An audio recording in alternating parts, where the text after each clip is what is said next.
Bien, gracias, señor director. Bienvenidos a este programa que hoy vamos a hacer una mezcla, un poco de lo que significa el hoy y sobre todo para los jóvenes, especialmente a quienes siempre tratamos de destinar o de dedicar un poco lo que significa el devenir de esta sociedad argentina tan convulsionada en estos mismos momentos. Hoy es jueves, estamos en vivo nosotros a lo largo y a lo ancho del país. Tenemos de nuevo otra manifestación denominado 18A, supuestamente o aparentemente pergeñado por la oposición política de este país, llamando la atención del gobierno de la nación respecto a la conducta. Realmente sí teníamos la intención con algunos amigos de convocar acá en Bellavista, pero en realidad esto que significa, y lo que pasaron también en las anteriores marchas, muy poco importa al gobierno, ¿no? Es como que esta cuestión de lo que pueda pasar fuera de casa de gobierno nada les importa. Tampoco se puede pensar que esto que se pretende endilgar a la oposición o esta lucha, que no es la primera vez que nosotros decimos que la pelea del gobierno y Clarín es una cortina de humo para que cada uno siga haciendo lo que quiere en este país. Y los ciudadanos hoy están en la calle y lamentablemente se molestan y se convocan y protestan, pero no va a pasar nada como nada pasó en las convocatorias anteriores. Nosotros hoy les queremos presentar un raconto, es decir, hoy estamos en el 2013, en el mes de abril, y les traemos a colación porque hacer editoriales o contarles cosas sobre lo que hoy pasa tiene mucho que ver con lo que efectivamente la realidad que nos toca vivir cotidianamente, ¿no? Pero nos quisimos ir atrás, un poquito atrás, y hablando un poco de esto que significa el gobierno de la nación para los argentinos. No quisimos hacer ninguna editorial, entonces fuimos a los archivos y encontramos en el año 2008, 5 años atrás nada más, ¿no? Editoriales que habíamos hecho que tenían directa relación con lo que sucedía en esos momentos, ¿no? Y hablando de esto que implica la autoridad que hoy rige los destinos de este país, encontramos una nota muy interesante que habla en ese 2008 de la situación en ese momento, y simplemente también vamos a traer como correlato después la relación de lo que significaba en ese momento un hecho muy importante para Bellavista y que tiene que ver con esta falta de justicia, ¿no? Esta imagen que aparece con una balanza pero con los ojos vendados. Los ojos vendados que no significan que no tenga que ver, sino que tiene que ser ecuánime, equitativo en la distribución de la justicia, dar a cada uno lo suyo, como reza en la génesis de lo que implica la definición de la justicia, ¿no? Así que nosotros nos remontamos a 2008 y hablamos un poco del origen de la asunción del mando de cómo Cristina Fernández de Kirchner asumió la presidencia y cuál era la situación así a grosso modo de lo que significaba ya el gobierno nacional en el año 2008.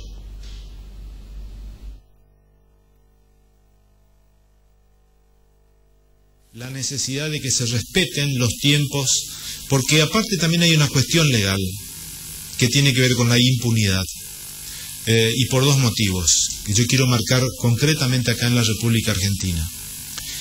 Un presidente como Néstor Kirchner designó a su esposa en su balcón su sucesora. No hubo ese compromiso del pueblo argentino, de cada provincia, de cada localidad, de elegir entre Cristina u otro candidato justicialista para ser candidata a la presidencia. Y segundo punto, ustedes saben que las leyes prohíben denunciar en la comisión de un delito a su cónyuge, su ascendiente, descendiente, de manera tal que el presidente Néstor Kirchner se aseguró la impunidad porque la esposa no lo puede denunciar, legalmente no lo puede denunciar por nada que ella conozca que haya hecho el presidente Néstor Kirchner. Y segundo, al estar en segunda línea Digo, en segunda línea, sin tener un cargo, sin tener un nombramiento, sin ser nada, el expresidente Néstor Kirchner se asegura la impunidad porque al no tener responsabilidad asignada en un cargo electivo o nombrado por el Poder Ejecutivo, no se le puede atribuir responsabilidad a quien no es nadie, pero que sí, como hemos visto y como lamentablemente vamos a seguir viendo, esta cuestión de que solapadamente se está administrando el país con este tipo de conductas muy distintas de las que les he contado anteriormente con respecto al matrimonio Clinton, salvando las distancias de lo que implica administrar un país desarrollado como es Estados Unidos de Norteamérica. Pero nosotros, en esto del razonamiento, del raciocinio y de que somos seres humanos pensantes, tenemos que ir analizando, viendo y demostrando también y agregando y sosteniendo definitivamente de que nos tenemos que dar cuenta de todas las cosas que pasan, por lo menos evitar, prebenda mediante, como hacen acá en Argentina, con muchas de las cosas que pasan a través de estas actitudes, que nada tienen que ver con lo que todos los argentinos pretendemos, digo todos en el buen sentido de querer, ¿no es cierto?, de tener esos ideales y esos sueños, como dice José Ingenieros, que cuando uno tiene un ideal debe apuntar sus alas hacia esa estrella y debe concurrir reacio a la mediocridad y afanoso a la perfección.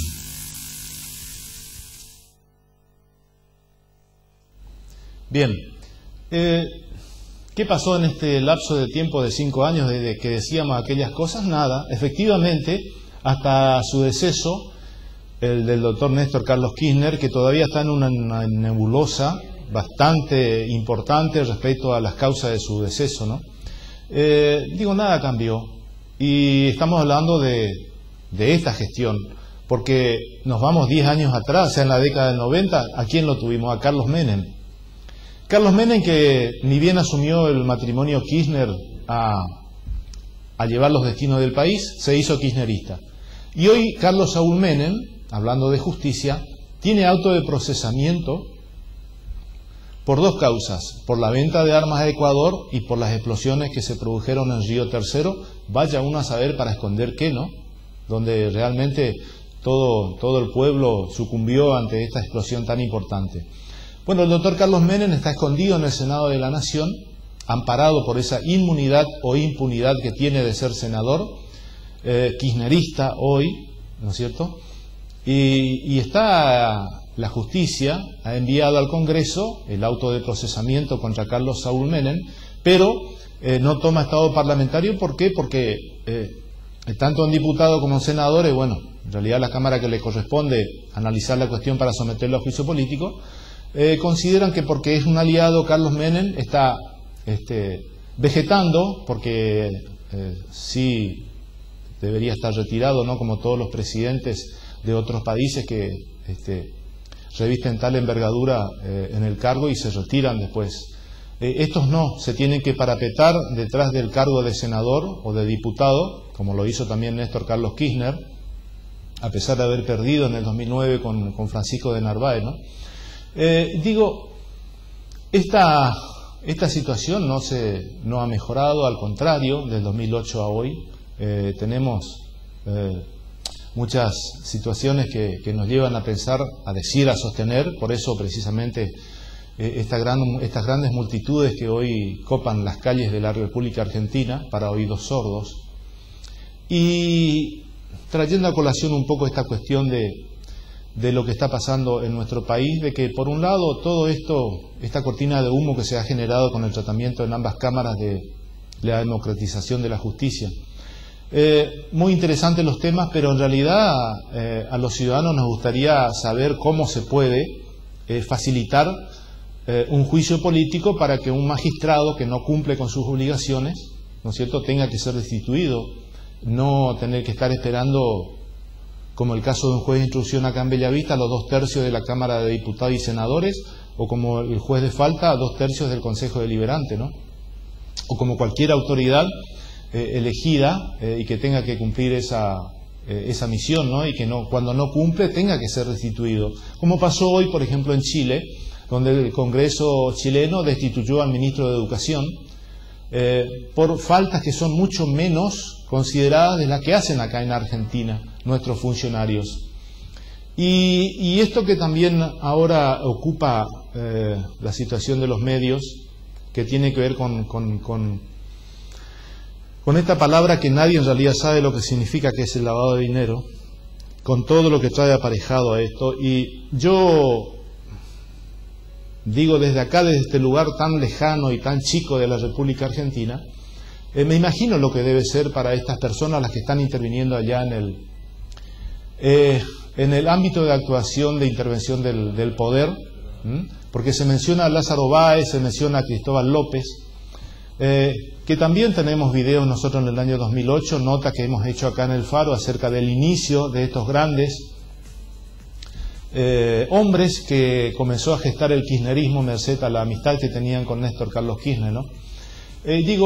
Lo que será ya, ¿no? Porque a este joven que el día domingo, a través de esta probable cámara oculta que le han hecho, dice, el día lunes a la tarde ha sido buscado y se lo hizo comparecer ante Carlos Sanino. Es el secretario general de la Presidencia. Es el hombre que creó la Cámpora, es el hombre que maneja el país, ¿no? Según los elementos que circundan Casa de Gobierno y que saben perfectamente cómo viene la mano con respecto al poder central. Digo, me imagino a lo que deben ser sometidos esas personas. Si yo, que soy un comunicador social en una localidad tan chiquita como Bellavista, que de pronto se encuentra precipitadamente ante una situación que en principio nos llevó a levantar la publicidad de nuestro programa del municipio local, y después de recibir un ofrecimiento para trabajar en política, que de pronto hoy por hoy me tenga que encontrar ante esta situación de que en 2 oportunidades ya he sido objeto de daños, por darle una categoría, ¿no? Y en esta oportunidad lo quiero decir porque no puedo estar gastando todos los días 985 pesos por una cubierta que tengo que comprar para volver a tener mi auto. Entonces, no estoy diciendo que tenga vinculación una cosa con la otra, pero tiene referencia en razón al tiempo. Y lamento un poco por las personas, por los chicos que van a hacer eso, porque seguramente no me conocen, porque no deben estar sabiendo con quién se meten, ¿no? Y por otra parte digo, si esto es tan chiquito, ¿qué será ya en lo grande? Y no hago referencia a esto por una determinada victimización, no la necesito ni no lo preciso, simplemente digo, de pronto que si alguien escucha, bueno, más allá de que ya he tomado las precauciones del caso, pero es importante también que se sepa que esta es una cuestión que genera violencia y que yo voy a responder con lo que me corresponde por mi naturaleza, es recurrir a la justicia para que la justicia haga lo que tenga que hacer. Entonces, esto que implica una pretemporada a la política seguramente, o una pretemporada a esta desvinculación categórica, digo, por unas determinadas circunstancias, que pasa fundamentalmente por la deslealtad de la que he sido objeto tras haber confiado en personas que, lejos de estar haciendo, y lo peor de todo, que es invocando a Dios de que las cosas se hacen bien, en realidad no se hacen bien. Y esto, para mí particularmente, lo que implica es redoblar los esfuerzos, estrategias y también fortaleza para seguir con esto hasta, realmente que todos ustedes puedan tener la realidad concreta y cierta de lo que también pasa en Bellavista.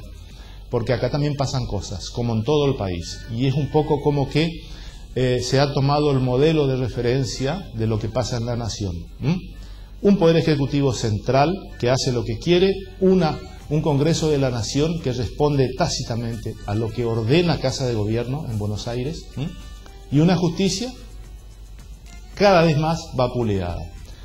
¿Por qué todas estas denuncias, estas 4 denuncias que se han hecho con respecto a esta Cámara Oculta, fueron a parar justamente en un juez que fue designado por Cristina Fernández de Kirchner hace 6 meses y que fue el único juez magistrado que estuvo en la Casa de Gobierno cuando Cristina Fernández de Kirchner lanzó el proyecto de democratización de la justicia?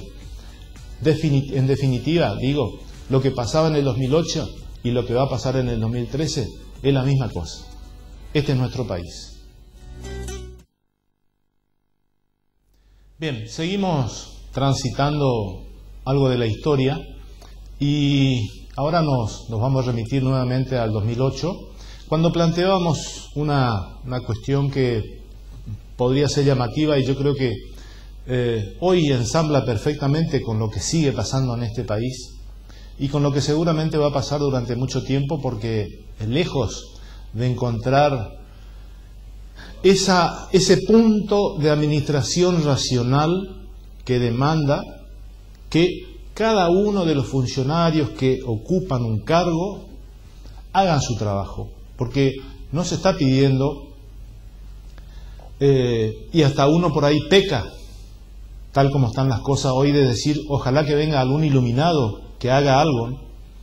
Sencillamente que cada funcionario electo o nombrado se sienta en su despacho y se ocupe de hacer su trabajo, de estar generando acciones para que la gente, en definitiva, pueda desarrollarse en este país tan maravilloso, ¿no? Con todo lo que implica en el conjunto de las provincias y cada lugar de este país.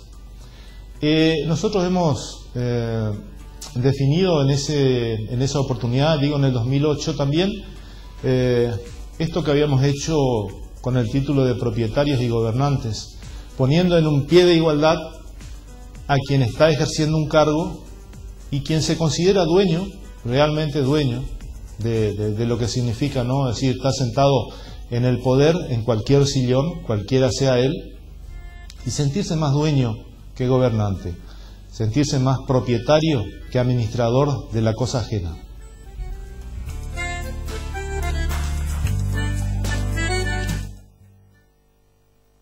Pero esta situación que hoy por hoy nos toca vivir a los argentinos, tiene mucho que ver con esto del título que hemos puesto para esta nota, para esta editorial, de propietarios o gobernantes, porque donde se desnaturaliza el equilibrio entre estos tres elementos que componen la democracia, el poder legislativo, el judicial, ¿no es cierto?, y el ejecutivo, esto se vuelve con estas características, donde alguien se erige en patrón de un país, de una provincia, de un municipio.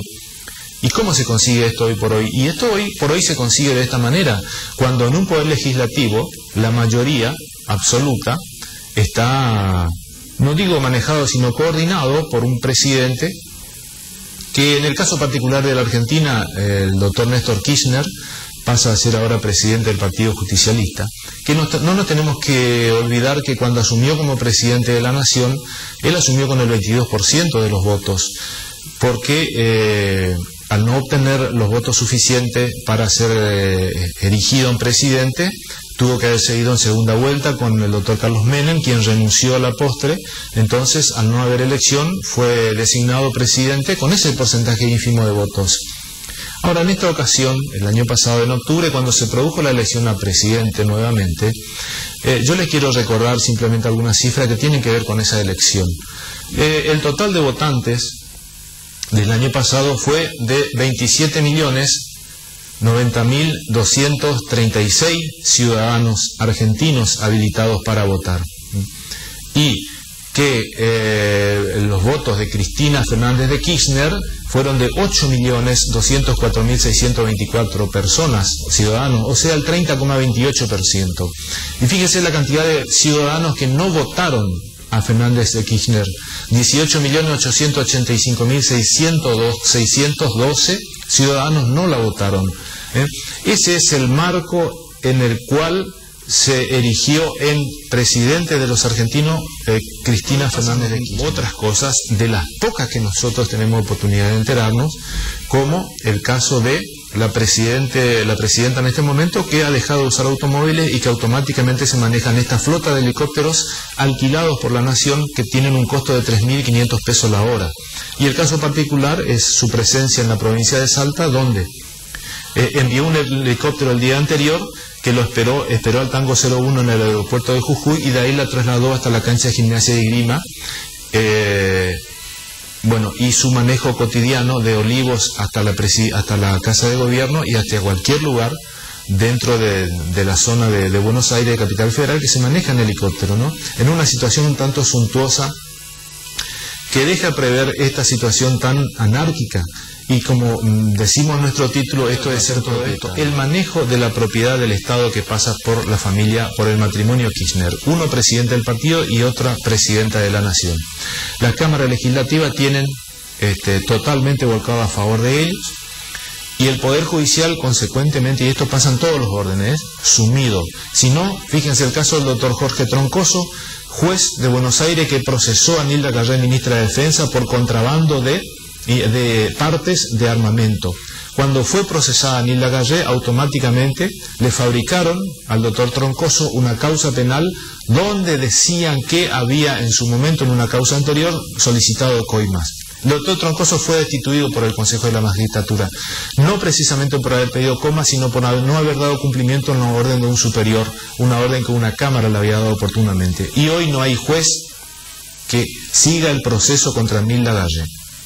Por ejemplo, entonces, un presidente, una presidenta, un presidente del Partido Justicialista que manejan a su arbitrio como propietarios y no como gobernantes en esta democracia. Esto de la democracia en su conjunto, que tiene que ver con ser propietario o ser gobernante, o ser propietario o ser administrador de los fondos públicos. ¿Hasta dónde, digo, se puede pensar que estos sistemas donde la presidencia tiene preeminencia sobre las cámaras, sobre el Congreso, sobre la legislatura, y consecuentemente por decantación también el caso Troncoso, aquel juez, aquel integrante de los poderes judiciales que van en contra de los intereses del sistema gobernante en ese momento, tiene sus consecuencias, como el caso particular de esta destitución judicial.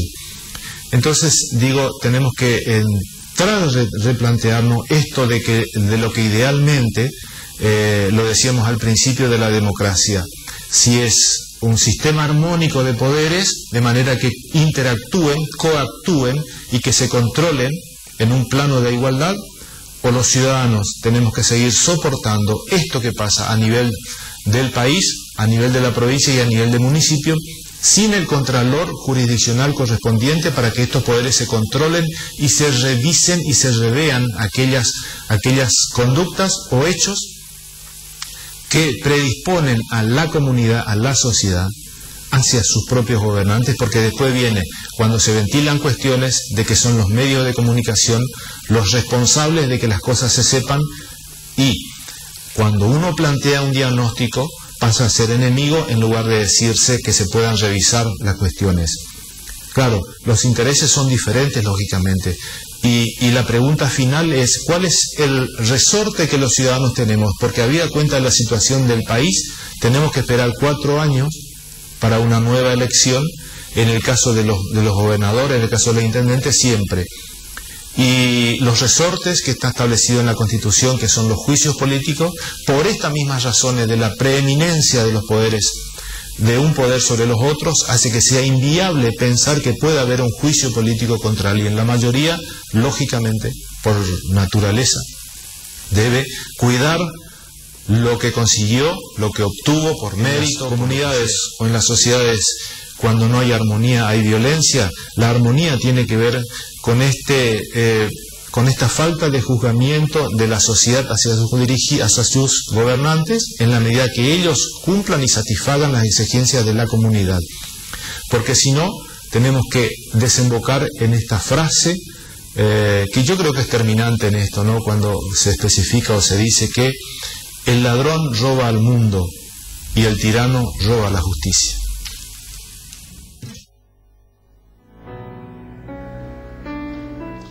El dato que localmente podemos rescatar del año 2008 es el siguiente.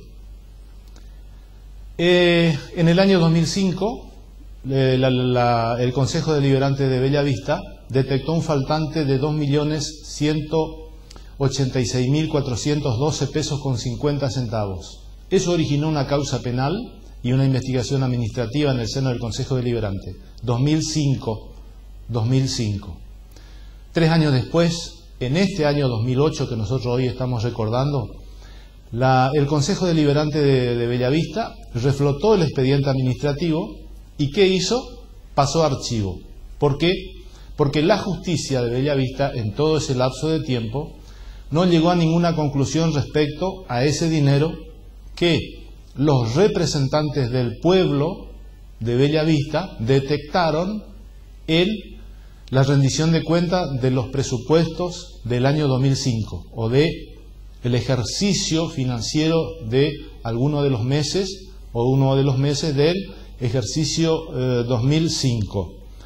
3 años después, como la justicia no pudo descubrir ni determinar nada, cuando sí lo hicieron concejales, se pasó a archivo ese expediente. Esto un poco también para traer a colación esto que puede significar en Bellavista, ¿no? ¿Qué antecedentes se tiene en Bellavista cuando, y seguramente por eso es que no lo hacen? Pienso, no así con este estado de cosas donde también acá en Bellavista el Consejo Deliberante, más allá de que se quiera negar, pero es realmente es una escribanía. Prueba de ello es que días atrás se aprobaron ejercicios financieros del año 2011. Bueno, supuestamente la Comisión de Hacienda es la que analiza y lleva adelante ese tipo de cuestiones, ¿no? Pero no deja de tener, al tener la mayoría absoluta, los números, como se dice, y como está pasando en este momento en el Congreso de la Nación con diputados y senadores. Esto es así, el imperio de los números. Y lo más lamentable de esto es que uno puede pensar, ¿no?, trayendo a colación esta causa judicial y esta causa administrativa generada en el Consejo Deliberante, ¿no? Hoy está la misma justicia. ¿Hasta qué punto la justicia, esta que sabemos que está en Bellavista, que está en realidad, hasta qué punto puede llevar adelante una investigación judicial en delitos contra la administración pública? ¿Hasta qué punto? No quiero creer que sea por eso que un concejal que está sabiendo las cosas que pasan, no toma, ¿no es cierto?, el tema, porque en definitiva son nuestros representantes. El problema de los concejales, que yo lo planteo, es que los ciudadanos, cuando votamos o cuando una persona es elegida, se debería saber, ¿no?, para que cada vecino diga yo le voté a fulano, a mengano, y vaya y puntualmente reclame las cosas, ¿no?, porque si no están todo medio como dispersos. Lo mismo pasa en la legislatura provincial y en el Congreso de la Nación respecto a los senadores y diputados. Pero simplemente traigo a colación este hecho judicial. ¿Ustedes se imaginan lo que habrá sido 2 millones de pesos? 186.412 pesos con 50 centavos. Ese dinero, lo que significaba en el 2005, 8 años atrás, mucha plata, y quedó todo en la nada. Nunca se investigó, nunca se supo, y quien dictaminó ese faltante fue el Consejo Deliberante, no fue un periodista por ahí que cree que la sabe toda y que fue, no, el Consejo Deliberante detectó ese faltante y no se obtuvo ningún resultado. ¿Por qué? Porque tampoco hubo una decisión judicial diciendo que la persona acusada fue inocente. Que es siempre tan importante determinar que una persona a través de la justicia sea culpable o inocente. Porque la inocencia no fue dada, entonces queda ese manto de duda. Lo que pasa es que todos los días pasan cosas nuevas. Todos los días nos están tirando un globo con humo a la atmósfera, alguien que revienta, y entonces todos nos vemos envueltos en estas cortinas de humo, porque yo no puedo concebir que hoy, a días de haberse inundado La Plata, o a un tiempo un poquito más largo de haberse inundado Bellavista, y en una segunda oportunidad hace poco tiempo, que hoy todo el mundo estemos hablando de cualquier otra cosa y menos de lo que implica la solución de los problemas de la gente. Y sí, el poder político se va a manejar por su lado, y ahora estamos por modificar un montón de cuestiones que no tienen nada que ver con el desempeño de cada uno de ellos. Estamos igual que en el 2008, ¿no? ¿No les parece? Ya volvemos.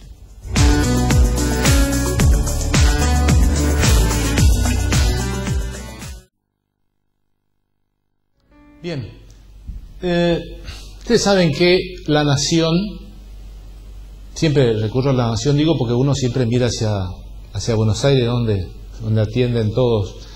La Nación, de todo lo que recauda en todo concepto durante todo el tiempo, se queda con el casi 80%, casi el 80%, y el resto, el saldo de un poco más de 20%, se divide por todas las provincias que componemos esta república, este Estado federal.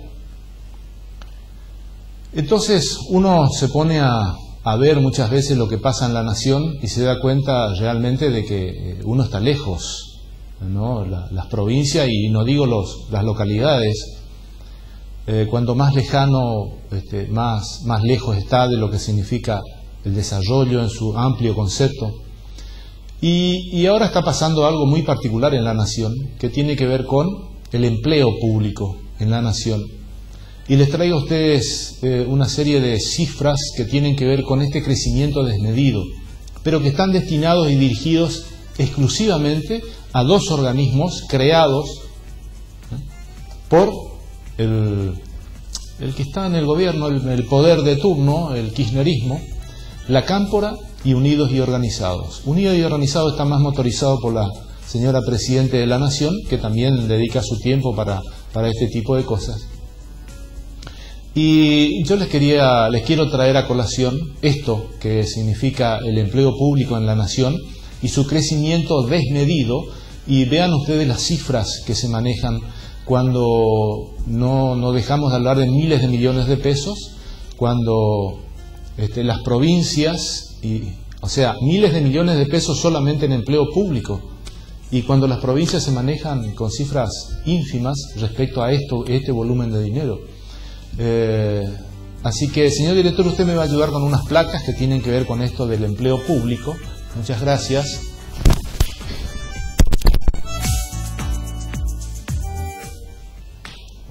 Que, como ustedes verán, empieza en el año 2009.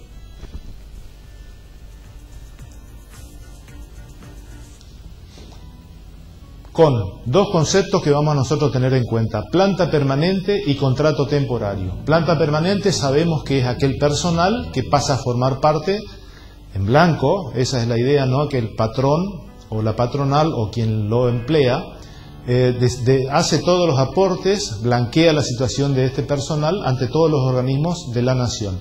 Y el contrato temporario es esta otra figura creada hace poco tiempo, ¿no es cierto?, que nos permite ver en el 2009 cómo estaba la cosa. Insisto con esto, estamos hablando del Poder Ejecutivo de la Nación, ¿no?